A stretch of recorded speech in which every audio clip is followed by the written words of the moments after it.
So সালামু আলাইকুম everyone. কে একটু এই ভিডিওটা যারা যারা দেখবেন, এই ভিডিওটা হচ্ছে আমি একজনের জন্য জাস্ট একটা মেমোরেবল ভিডিও বানানো বা রাখে রেখে দেওয়া যে ফ্যামিলির মধ্যে এরকম থাকে, যেমন আমি আর আমার কাজিন, আমি যার কথা বলতেছি, যার জন্য আজকের এই ভিডিওটা বানানো। সে হচ্ছে আমার ভাই, আমার কাজিন, আমার আপন চাচাতো ভাই। আমরা কেউ কখনো এত ক্লোজ ছিলাম না। তো সবাই সহমত আলাদা হয়ে যাচ্ছে, এটা দেখতে দেখতে দেখতে দেখতে আমার কাজিনের সাথে আমার আলাদা হয়ে যাওয়া। হয়তো আমাদের জার্নিটা আজকে এই পর্যন্তই ছিল। 20-25 বছর, 25-30 বছরের একটা জার্নি ছিল আমাদের।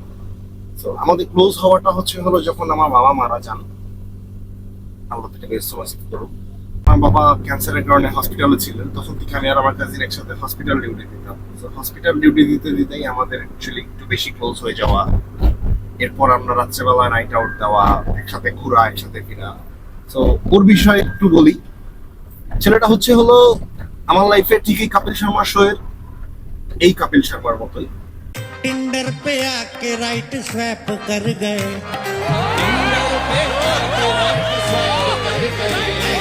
टिंडर पे आके रात स्वाइप कर गए, आधी रात आके फोटो लाइक कर गए।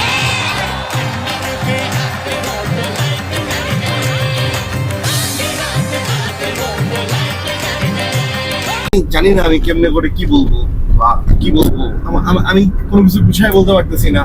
কারণ মানে গুড বাই বলাটা খুব হার্ড করা একটা বিষয়, কিন্তু সবারই লাইফের এখন একটা পিক মোমেন্টে আছে, সবাই লাইফে ভালো কিছু করবে, এটাই স্বাভাবিক। তো আমাকে অনেকবার বলা হয়েছে দেশের বাইরে যাওয়ার জন্য, কিন্তু আমি কখনোই ইন্টারেস্টেড না দেশের বাইরে যাওয়ার জন্য। ঘোরার জন্য হলে ঠিক আছে, বাট নট ফর ফিউচার। তো ছেলেটা, আমি ছেলেটার ঠিক তখন থেকে এই ছেলেটাকে দেখে আসছি। এই ছেলেটার যখন বাবা মারা যায়, তখন এই ছেলেটা মানসিকভাবে, শারীরিকভাবে ভেঙে গেছিল, এবং এই ভাঙাটা তার রিকভার করে উঠতে উঠতে প্রায় 7 থেকে 8 বছর সময় লাগছে।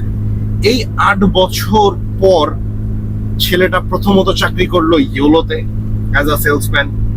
এরপর সে চাকরি করলো শেফ টেবিলে, সেটা সরকারি কোর্স করলো শেফের উপরে, সে এখন একজন ভালো মানের শেফ। তো এরপর সে একটা বাইক কিনলো, সে পাঠাও চালাইলো। এরপর সে বাইক থেকে গাড়িতে কনভার্ট হইলো, এরপর সে গাড়ি থেকে এখন ইটালিতে কনভার্ট হইলো। আমি এই ছেলেটার একদম স্টেপ বাই স্টেপ মানুষের একটা লাইফের যে প্রোগ্রেস থাকে আমি দেখছি।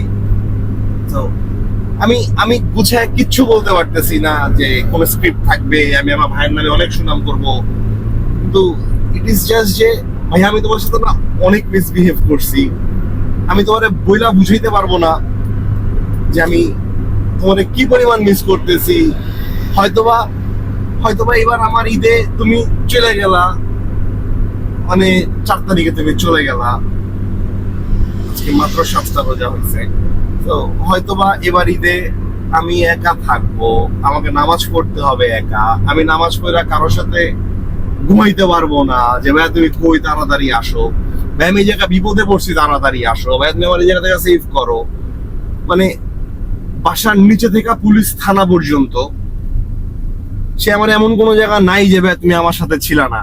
যাই হোক, আমরা সব থানার পেছাল না পারি, কিন্তু ভাইয়া আমি তোমার অনেক মিস করি ভাইয়া। এই 300 ফিটে আসা, সবাই আমি সেহরি করাইছি তুমি চলে যাওয়ার পরে, তোমার বাসার সামনে যাওয়া, হয়তো তোমার বাসার সামনে কখনো আমার গাড়িটা যাবে না, হয়তো আমি সবকিছু ইগনোর করবো, কিন্তু আমি তোমার অনেক মিস করি। আমি তোমার বইলা বুঝাইতে পারবো না যে একটা সার্কাস ছিল আমার লাইফে, যেই সার্কাসটা আমারে হাসাইতো, আমার খারাপ টাইমে আমার সাথে ছিল, তুমি আমার সবকিছুতে ছিলা। আমি নিতে পারতাছি না যে তুমি আমার সাথে নাই। হয়তোবা এটাই আমাদের এন্ডিং ছিল, যে আমাদের হয়তো আর একসাথে থাকা হবে না। কারণ ইমিগ্রেশনের ওই গেটটা ক্রস করার পরে আমি আমার লাইফে এমন অনেক মানুষ ছিল যারা আমাকে এমনও বলে গেছে যে বাংলাদেশের লাইফটা ঠিক প্লেনের ওই সিঁড়ি পর্যন্তই, আমি প্লেনে উঠে গেছি, বাংলাদেশের এই লাইফে আর সে ব্যাক করতে পারে নাই। যারা এই ম্যাক্সিমাম 90% মানুষ যারা ইমিগ্রেশন ক্রস করছে ফিউচার প্ল্যানিং এর উদ্দেশ্যে, তারা কখনো বাংলাদেশে এসে রয়ে যায় নাই, তারা বাংলাদেশে অ্যাজ এ গেস্ট হিসাবে আসছে। তো আমি তোমারে অনেক মিস করি ভাইয়া, আমি তোমারে অনেক মিস করব। আমি আমি আচ্ছা যাই হোক, আর আর আর কিছু না। এখন তোমার সাথে প্রতিদিন রাত্রেবেলা কথা বলতে হবে। আমি রাত্রেবেলা অফিস থেকে আইসা কারে বলবো, এই মেয়ে তুমি কই, তাড়াতাড়ি আসো, ভালো লাগতেছে না একা একা। জুবাইরের চায়ের দোকানে তোমার আমি পাবো না, রুবেলের দোকানে পাবো না, একটা ঈদের দিন পাবো না, কবরস্থান যাইতে হবে প্রত্যেক শুক্রবার একা একা আমাকে। তো যাই হোক ভাইয়া, তুমি তোমার লাইফে সবকিছু সুন্দর চিন্তা করে গেছো। যদি আমার মধ্যে একটা পাপি বান্দার দোয়া, যে আল্লাহর তৈরি সবচেয়ে নিকৃষ্ট বান্দা আমি, যদি এই বান্দার দোয়া যদি কবুল হয়ে থাকে ভাইয়া, তুমি যেই নিয়তে গেছো আল্লাহ যেন তোমাকে তার চেয়ে দ্বিগুণ বরকত দান করে। যে কোনো ধরনের প্রয়োজন, হোয়াট এভার ইউ নিড, আমি আমার সাধ্যের মধ্যে আছে, সব চেষ্টা করবো।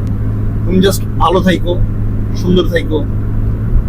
যদি আল্লাহ হায়াতে রাখে, ঠিক এই গাড়িতেই 1 বছর পর যখন তুমি আসবা, আমি অন্তু তোমার আনতে যাব। আর যদি এর আগে আল্লাহ আমারে নিয়ে যায় ভাইয়া, তাহলে আমারে মাফ করে দিও। আমি তোমারে অনেক জ্বালাইছি ভাইয়া, আমি তোমারে অনেক জ্বালাইছি। আমি আমার বউরে এত জ্বালাই না যতটুকু তোমারে আমি জ্বালাইছি। আমারে মাফ করে দিও। হায়াতে থাকলে ইনশাল্লাহ আবার দেখা হবে। ততদিন পর্যন্ত নিজের খেয়াল রাখো, টেক কেয়ার। তো এটাই ছিল আমার আজকের ভিডিও, আমার ভাইটাকে নিয়ে, যে এখন আর আমাদের সাথে নাই, যে এখন ইটালি চলে গেছে, হাজার হাজার কিলোমিটার দূরে চলে গেছে, যারা আমি ডাকলেই পাবো না। আমাদের বন্ডিং এরকমই ছিল। আল্লাহ করে আপনাদের যাদের বন্ডিং গুলো এরকম থাকে, তারা যদি দেশের বাইরে চলে যায়, প্লিজ যদি এরকম প্ল্যান হয়, যেমন আমার ভাইয়ের প্ল্যানটা হয়েছে এক্সাক্ট 3 দিনের মধ্যে তার ভিসা আসছে, এক্সাক্ট 15 দিন পর সে চলে গেছে। তো আপনাদের যদি এরকম কোনো প্ল্যানিং থাকে যে আপনারা চলে যাবেন, তাহলে প্লিজ আপন মানুষের সাথে সময়গুলো একটু বেশি কাটায় নেন। পড়ার জন্য অকেশন লাগে না, হয়তো বা নতুন ড্রেসগুলো পরার জন্য অকেশন লাগে না।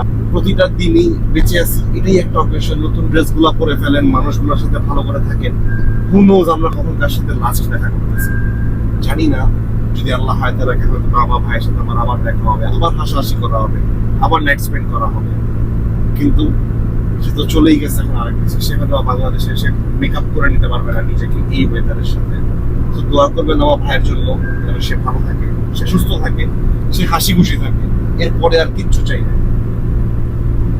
ততদিন হয়তো আবার আপনাদের সাথে কখনো কোথাও না কোথাও দেখা হবে। ততদিন পর্যন্ত দোয়া করবেন, দেখা হবে নতুন কোনো ভিডিওতে। দোয়া করবেন।